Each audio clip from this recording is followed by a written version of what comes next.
सुंदर की कज़न की शादी थी जो हवेली में ही रखी गई थी। सिर्फ 2 दिन बचे थे और शीतल ने शादी के लिए कोई भी शॉपिंग नहीं की थी। सुंदर के पिता सुंदर को गुस्से से समझा रहे थे कि वह शीतल को साथ लेकर जाए और उसे शॉपिंग करवा कर लाए, जबकि सुंदर ने बड़े ही समझदारी से हाँ कर दी थी। जबकि शीतल सुंदर से अब डरते होने के साथ साथ नाराज़ भी रहने लगी थी, क्योंकि सुंदर के बारे में जो बात उसे पता चली थी वह किसी तरह उसे बर्दाश्त नहीं कर पा रही थी। अगले दिन अंकल जी ने दोनों को शॉपिंग पर भेज दिया, लेकिन शीतल ने सुंदर से कोई बात न की। उस मासूम सी लड़की न जाने दिल में ऐसी कौन सी बात लेकर बैठी थी। अब वह शीतल से कम ही बात करता था, लेकिन अक्सर वह खुद उससे कोई ना कोई बात करने की कोशिश करता तो वह बिजी हो जाती। क्या बात थी, वह इतनी परेशान हो गई थी। सुंदर ने गाड़ी ड्राइव करते हुए शीतल से पूछा भी था तो वह कहने लगी, मैं आपको क्या बताऊं। वह इस तरह हैरानी और गुस्से से बात की कि सुंदर के माथे पर बल पड़ गए। क्या हो गया तुम्हें? ये किस तरह मुझसे बात कर रही हो तुम? सुंदर का शब्द भी अब तीखा हो गया था। मुझे आपसे कोई बात ही नहीं करनी। सुंदर गाड़ी रोक चुका था और वे लोग एक मॉल के सामने खड़े थे। ऐसे कैसे छोड़ दूं? ना पूछूं, बात तो तुम्हें मेरी सुननी ही पड़ेगी। सुंदर के शब्दों में गुस्सा दिखाई दे रहा था, जिस पर शीतल घबराई थी, लेकिन उसने खुद पर काबू पाते हुए कहा, मुझे आपकी कोई बात ही नहीं सुननी। जबकि अंदर से वह बहुत ज़्यादा डरी हुई थी, क्योंकि सुंदर के व्यक्तित्व के बारे में वह कई लोगों के मुँह से जान चुकी थी।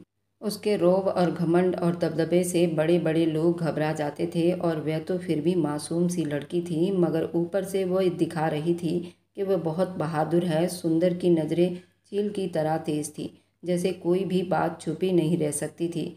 भला शीतल की घबराहट कैसे नहीं भांपता। उसने उस मासूम लड़की को देखकर अपनी मुस्कुराहट दबाई और धीमे मगर खुफिया अंदाज में कहा, आराम से गाड़ी में आकर बैठ जाओ और मेरी बात सुनो। वह खुद से उससे बात कर रहा था। ये कोई छोटी बात तो नहीं थी, लेकिन इस वक्त शीतल जिस उलझन में पड़ी हुई थी वह चाह कर भी सुंदर की बात को समझ नहीं पाती। सुंदर ने उसे शॉपिंग करवाई, वह बड़ी बेमन से शॉपिंग कर रही थी। उस बीच सुंदर ने शीतल से बात करने की कोशिश की तो वह उसकी बात को नज़रअंदाज करती जल्दी से हवेली पहुंचना चाहती थी। सुंदर के लिए उसका ये व्यवहार अब उसे शक में डाल रहा था।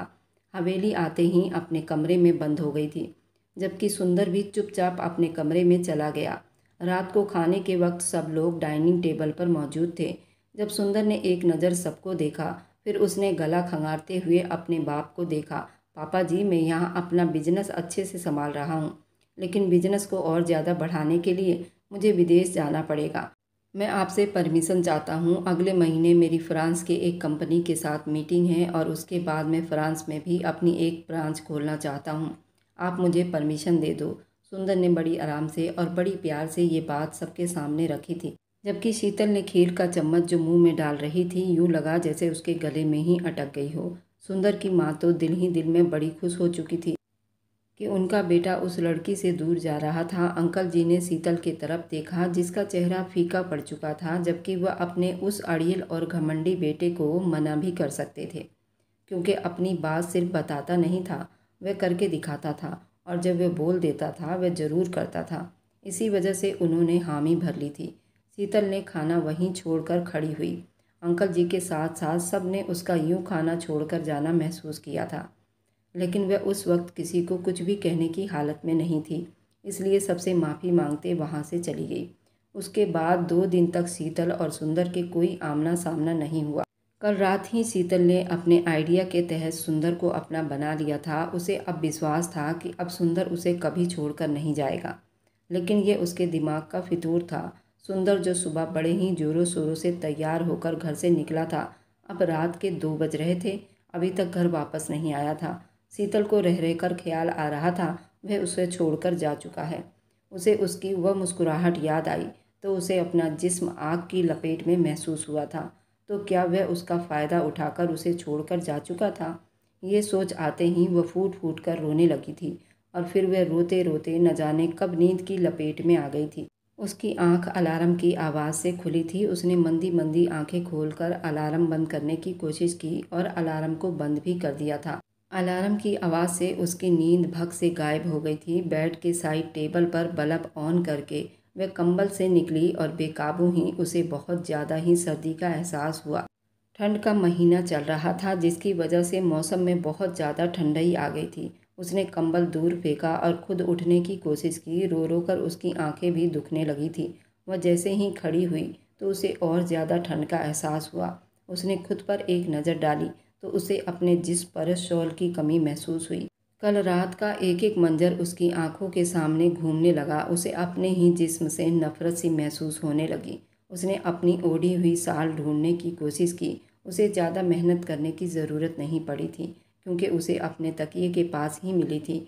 सुबह का वक्त था। वह बेकाबू उठी और बाथरूम में गई। नहा करके उसने घर के बने आंगन के मंदिर में वो पूजा करने लगी। पूजा करने के बाद ही उसकी आंखों से बराबर बहते आंसुओं से उसका अंदाज़ा लगाया जा सकता था।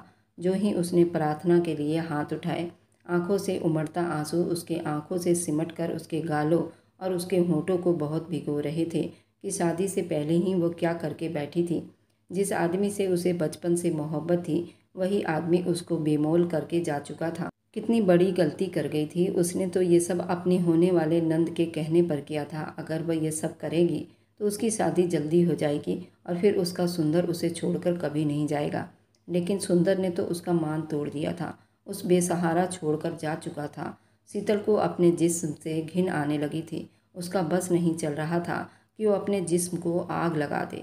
उस दिन को बीते हुए मंजर उसे याद आ रहे थे, लेकिन वे घर वापस नहीं आया।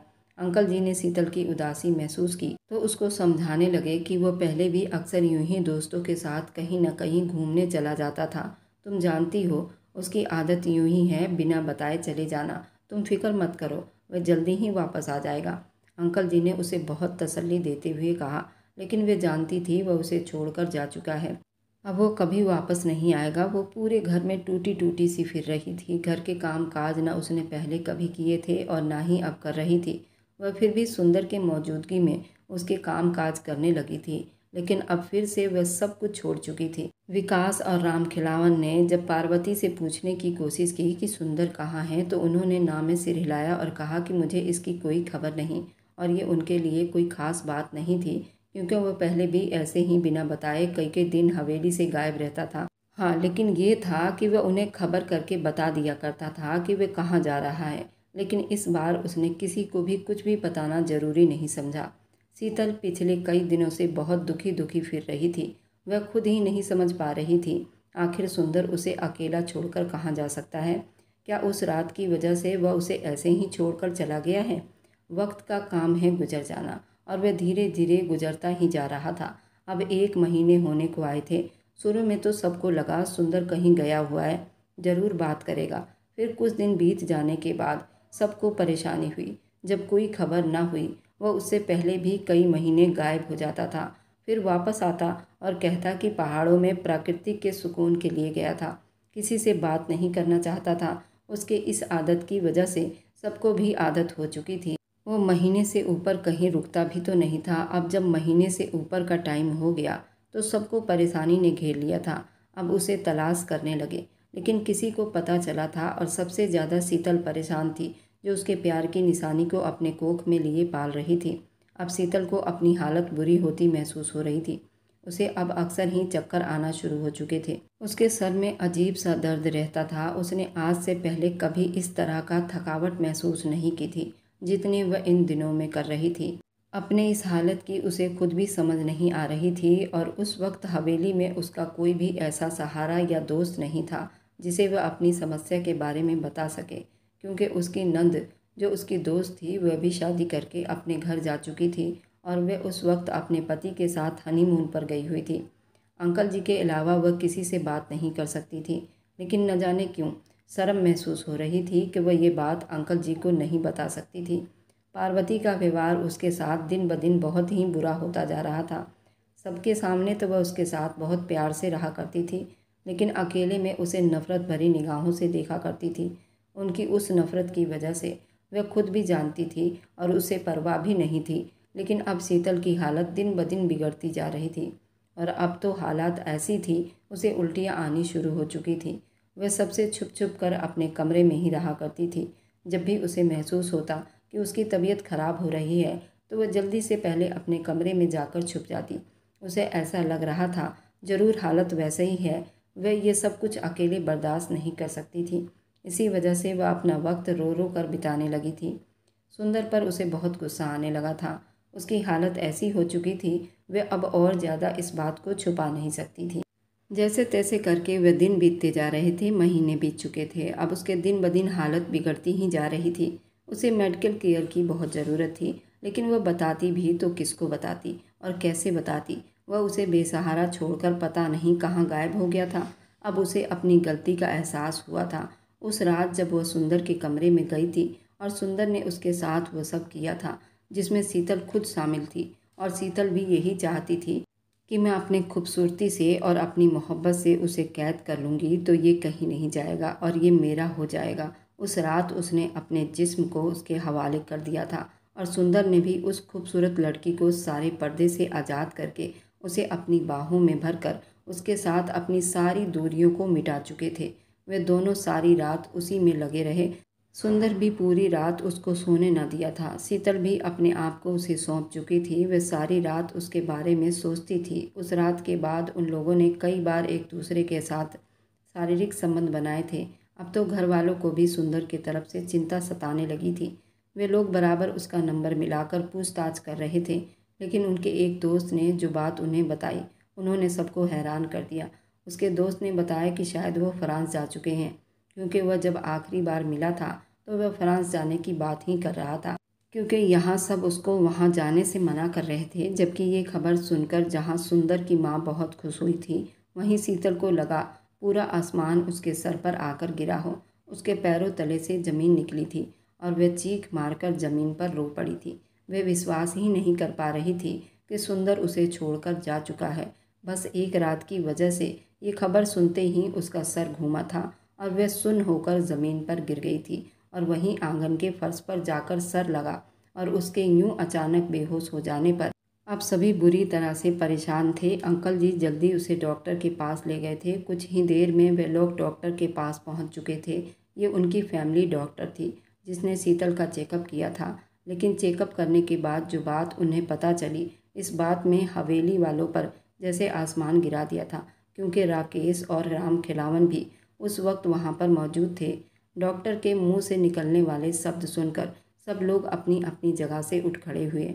उन्हें हैरानी से सामने बेहोश पड़ी लड़की को देखा, जबकि राम खिलावन का हाथ सीधा दिल पर गया था। वे उस बात पर विश्वास नहीं कर पा रहे थे कि उनकी मासूम सी दिखने वाली शीतल ऐसा भी कुछ कर सकती है। जबकि पार्वती होश में आते ही चीखना चिल्लाना शुरू कर चुकी थी। उन्होंने उस पर बहुत ही गंदा इल्ज़ाम लगाया, उसे बहुत बुरा भला कहा, बदनाम किया। नौकरों की मौजूदगी में राकेश ने पार्वती की जुबान को काबू करने की कोशिश की, लेकिन उस वक्त आपे से बाहर हो चुकी थी। जो भी था वह उनके बेटे की मंगेतर थी। ऐसा कैसे हो सकता था?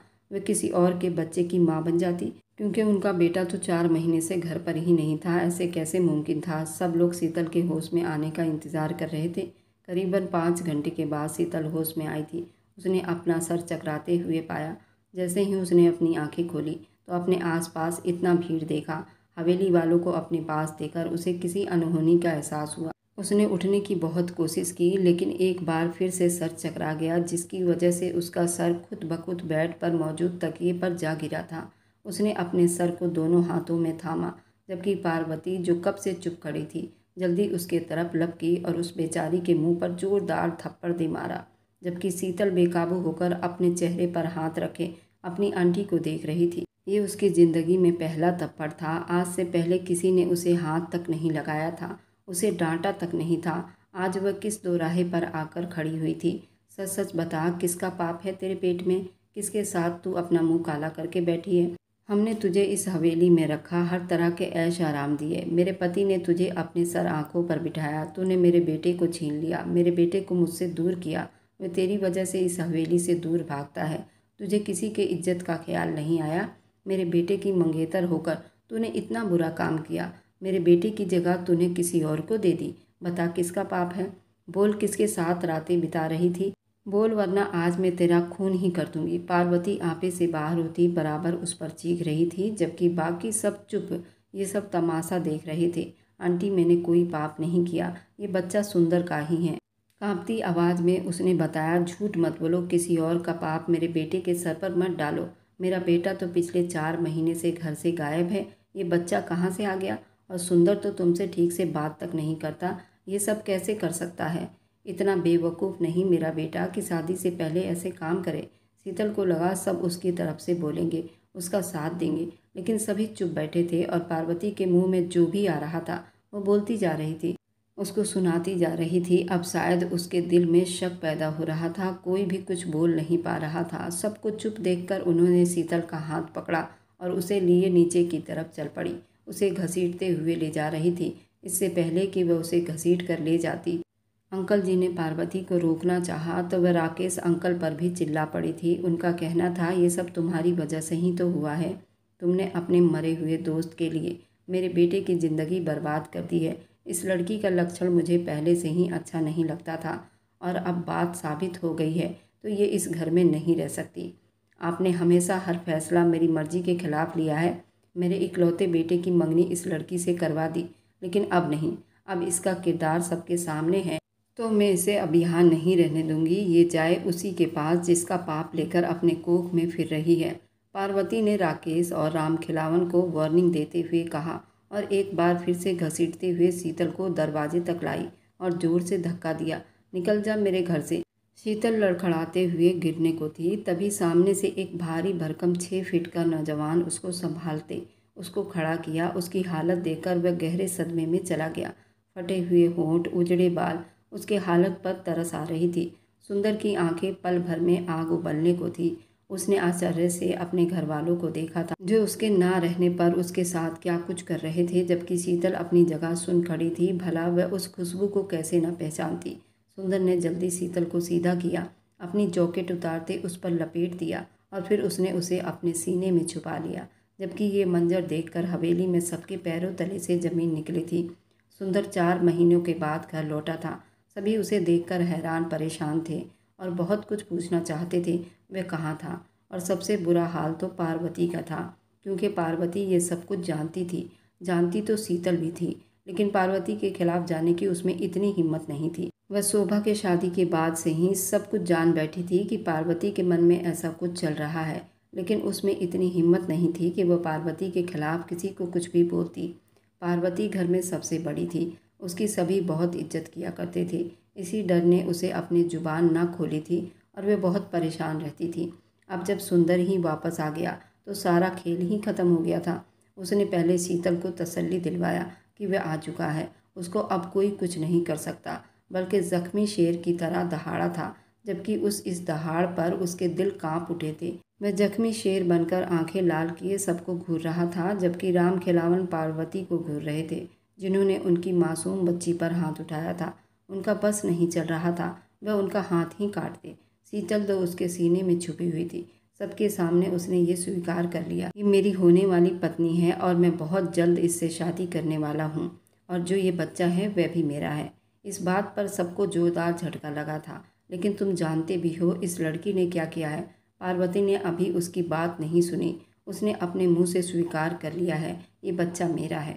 पार्वती जोर से चिल्लाती हुई कहने लगी, इस लड़की का कैरेक्टर ठीक नहीं लगता मुझे। ये प्रेग्नेंट है, सब जानता हूँ, और बहुत अच्छे तरीके से जानता हूँ कि यहाँ पर कौन क्या कर रहा है। सुंदर भी गुस्से से बोला, अच्छा अगर तुम सब जानते हो तो क्या ये जानते हो जिस लड़की को तुम इतने अधिकार से अपने सीने में छुपाए खड़े हो वह अपने जिस्म में किसी और का पाप लेकर बैठी है। ये बात सुनकर सुंदर ने बड़ी हैरानी से अपनी माँ को देखा। इस बात को वह कितनी बार दोहरा चुका था, लेकिन पार्वती का शब्द वहीं अटका हुआ था। जबकि ये सब देखते हुए पार्वती, राकेश समेत सभी हैरान रह गए थे। इतनी बड़ी बात पता चलने के बावजूद वह कैसे उसे अपने बाहों में लेकर खड़ा था। तुम बहरे हो गए हो या इस लड़की ने आते ही तुम पर जादू कर दिया है? तुमने सुना नहीं कि मैंने क्या कहा? ये किसी का गंदा खून अपने जिस्म में लिए फिर रही है, जबकि अपने औलाद के सामने वह इस तरह खुलेआम किसी और का गंदा खून कह रही थी। अब सुंदर को सही मायने में लग रहा था कि उसकी माँ अपनी बात को आगे रखने के लिए कितनी हद तक नीचे गिर चुकी हैं। वह दहाड़ता हुआ अपनी माँ की तरफ बढ़ा और कहा, ये मेरी होने वाली पत्नी है और मैं इसे मोहब्बत करता हूँ और मैं इससे शादी करूँगा और इसको पूरी इज्जत भी दूँगा। इसके बावजूद मेरा अपना खून है। वो बहुत गुस्से से चिल्लाया था। सबकी नज़रें आश्चर्य से उसकी तरफ उठी, जबकि शीतल ने जोर से आंखें मींची। सामने खड़े राजकुमार को देखा था, जो उस वक्त बिल्कुल आग बना उसे फटने को तैयार था। मेरी इज्जत पर हाथ डालने वालों का मैं हाथ काट देता हूँ। वह अपने दादा की तरफ देखता बहुत तेज में दहाड़ा तो वहाँ मौजूद सब लोग हैरान रह गए। वे सब ये सोच भी नहीं सकते थे कि वह ऐसा भी कुछ कह सकता था। वहाँ खड़ी आश्चर्य में पड़ी सुंदर को देख रही थी, जो उस वक्त बिल्कुल आग बना उस पर फटने को तैयार था। मेरी इज्जत पर हाथ डालने वाले का मैं हाथ काट देता हूँ। जबकि सुंदर ने एक बार फिर उसे अपनी बाहों में भर लिया, पूरे अधिकार से सबके सामने, जबकि वहाँ मौजूद हर आदमी चुप खड़ा तमाशा देख रहा था। ये तो उस हवेली में सब ही जानते थे कि इन दोनों की मंगनी हुई है और ये उसका होने वाला पति है, और एक दूसरे को समझने का टाइम भी दिया गया था। लेकिन बस बाकी रह गया था उनकी शादी। कोई नहीं जानता था कि सुंदर शादी से पहले ही अपना अधिकार ले चुका है। वहाँ पर मौजूद सब लोगों को जैसे सांप सूंघ चुका था। जबकि सुंदर बहुत ही गम से शीतल को देख रहा था। इससे पहले कि उसे लेकर कमरे की तरफ जाता, राम खिलावन की गरजती आवाज़ पर उसे रुकना पड़ा। शादी से पहले ये सब करते तुम्हें शर्म नहीं आती? अपनी मंगेतर से अपनी पत्नी का अधिकार लेकर उसे तुम बिल्कुल अकेला छोड़कर चले गए थे। राम खिलावन जी ने गरजते हुए कहा तो सुंदर ने बेबसी से दादाजी को देखा। मैं छोड़कर नहीं गया था दादाजी। जिस दिन मैं सुबह घर से निकला था उसी दिन वंदना के नंद का एक्सीडेंट मेरी गाड़ी से हो गया था। शायद हमारे घर ही आ रही थी जब मैंने उसे रास्ते में गाड़ी में बिठाकर अस्पताल ले जाना चाहा। मैं खुद ऐसी जगह पहुंच गया था जो मैं सोच भी नहीं सकता था। मैंने आपसे कहा था कि मुझे फ्रांस जाना है और मैं अब फ्रांस पहुंच चुका था। और ये सब एक चाल थी जिसमें मेरी माँ पार्वती भी मिली हुई थी, और शायद ये बात शीतल भी जानती थी। इसलिए वो बिल्कुल चुप हो गई थी, ना ही किसी से बोलती थी और ना ही मेरे करीब आती थी, क्योंकि माँ ने उसे धमकी दी थी वह मेरे करीब आएगी तो उसे सुंदर कभी नहीं मिल पाएगा। और माँ ने अपने आइडिया पर काम करना शुरू कर दिया। वंदना की नंद अलका ने मुझे कई बार प्रपोज किया था और मैंने उसका प्रपोजल एक्सेप्ट नहीं किया। मुझे उस लड़की का एटीट्यूड बिल्कुल पसंद नहीं था। वह लड़की बहुत ही खुले मिजाज की लड़की थी। उसने अब तक कई बॉयफ्रेंड बदल चुके थे। उसका दावा था कि अब वो मुझसे शादी करना चाहती है क्योंकि मैं उसे बहुत पसंद आया था। उसने ये बात वंदना से भी बताई थी। वंदना को भी उसकी नंद बिल्कुल भी अच्छी नहीं लगी थी। वंदना ने मेरे कान में ये बात डाली, पर पूरे घर में एक मेरी माँ थी जो शीतल को पसंद नहीं करती थी। और अलका ने मेरी माँ के साथ ये प्लान बनाया था कि वो मुझे फ्रांस लेकर जाए और मुझसे शादी कर लेगी। उसने मुझे वहाँ 4 महीने कैद रखा। हर रोज़ कहती रही कि मुझसे शादी कर लो, लेकिन मेरा हर दिन का एक ही जवाब होता कि मेरी होने वाली पत्नी शीतल होगी और कोई नहीं। चाहे मैं मर भी जाऊँ तो मेरी लाश से शादी कर सकती हो, लेकिन मेरी आत्मा में सिर्फ मेरी शीतल होगी।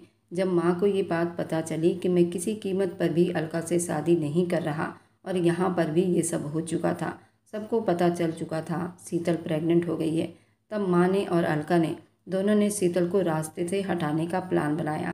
तभी वंदना ने मेरी बहुत मदद की और मुझे वहाँ फ्रांस से बचाया, मुझे पास बुलाया और मैं आज तुम सब लोगों के सामने खड़ा हूँ। और माँ सब कुछ जानते हुए भी बिल्कुल चुप थी, क्योंकि सब कुछ मेरी माँ के कहने पर ही तो हो रहा था। और शीतल को भी माँ ने धमकी दिया था, इसलिए शीतल हमेशा परेशान रहती थी। जबकि पार्वती भी अब बिल्कुल शर्मिंदा सर झुकाए खड़ी थी।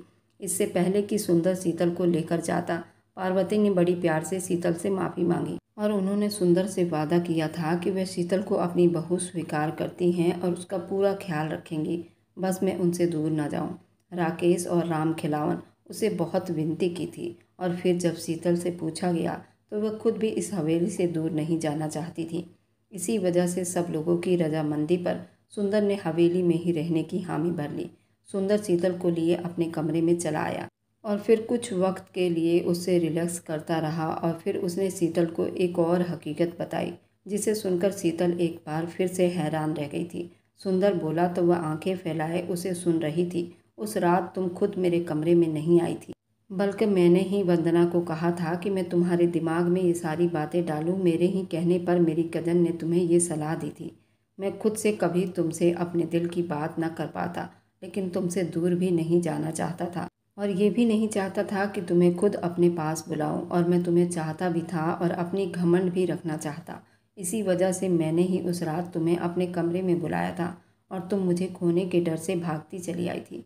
जबकि शीतल को इस घमंडी इंसान पर अब बहुत ज़्यादा गुस्सा आया था। वह जो उस रात मेरे साथ वह सब किया था, शीतल ने गुस्से से पूछा। वह तो तुम्हारे पाँव में बेड़ियाँ पहनाने के लिए किया था ना, सुंदर ने शरारत से कहा। तो शीतल गहरा सांस भरकर रह गई, क्योंकि वह जानती थी सुंदर को अपनी घमंड सबसे ज़्यादा प्यारी थी, शायद मुझसे भी ज़्यादा प्यारी थी। वह इस बात पर खुश थी, उसे उसकी बचपन की मोहब्बत मिल चुकी थी, उसे भला और क्या चाहिए था। जब मैं अलका के कैद में था तो दिन रात सिर्फ तुम्हारा नाम लेता था और वह जल भुनकर राख हो जाती थी। मैं दिन रात यही सोचता था, मैंने तुम्हारे साथ अच्छा नहीं किया। अपनी घमंड की वजह से मैंने तुमसे अपने मोहब्बत का इजहार न किया। बस चाहता था तुम खुद मुझसे मोहब्बत का इजहार करो। मैं तुम्हारे सामने दीवार नहीं बनना चाहता था। लेकिन जब दिन ब दिन अलका अपनी गुस्से की आग मुझे दिखाने लगी तो मुझे लगा तुम्हारे साथ जो नाइंसाफ़ी की मैंने, उसकी सज़ा मुझे मिल रही है। और फिर बस कुछ दिनों में ही पार्वती अपना व्यवहार भी ठीक कर चुकी थी, जबकि शीतल के साथ सभी बेहद प्यार मोहब्बत से रहने लगे थे। सारे घमंड को और गलतफहमियों को मिटा चुके थे। खुशियों के साथ हवेली में अपना रिश्ता फिर से बना लिया था। और फिर आखिरकार वह दिन भी आया जब इन दोनों की शादी हुई। शादी के 5 महीने के बाद शीतल ने एक प्यारे से बेटे को जन्म दिया था।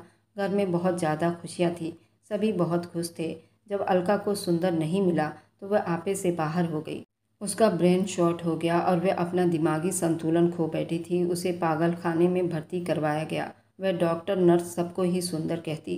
अलका के माता पिता का कहना है कि सुंदर एक बार उससे शादी कर ले, चाहे बाद में डिवोर्स दे दे, शायद उसकी दिमागी संतुलन ठीक हो जाए और वह पहले जैसे नॉर्मल हो जाए। मगर घर पर इस बात के लिए कोई भी राजी नहीं। अब आप लोग बताइए, मुझे क्या करना चाहिए? मैं एक इंसान हूँ, अगर मेरे शादी करने से वह ठीक होती है तो क्या मुझे उससे शादी कर लेना चाहिए या नहीं? और मेरी वीडियो आप लोग जहाँ कहीं से भी देखते हैं, कमेंट में अपने शहर और राज्य का नाम ज़रूर बताएं। मुझे आप लोगों के कमेंट पढ़ने में बहुत आनंद आता है और उन सभी का मैं बहुत बहुत धन्यवाद करना चाहती हूँ, जो लोग मेरी वीडियो को देखते हैं, लाइक करते हैं और शेयर करते हैं। अगर आपको आज की कहानी पसंद आई है तो वीडियो को ज़रूर लाइक कीजिएगा और अपने दोस्तों के साथ शेयर भी कीजिएगा। और हाँ, अगर आपने अभी तक मेरे चैनल को सब्सक्राइब नहीं किया है तो ज़रूर सब्सक्राइब कर लें। मिलते हैं हम अपनी कल की एक और नई दिलचस्प कहानी के साथ।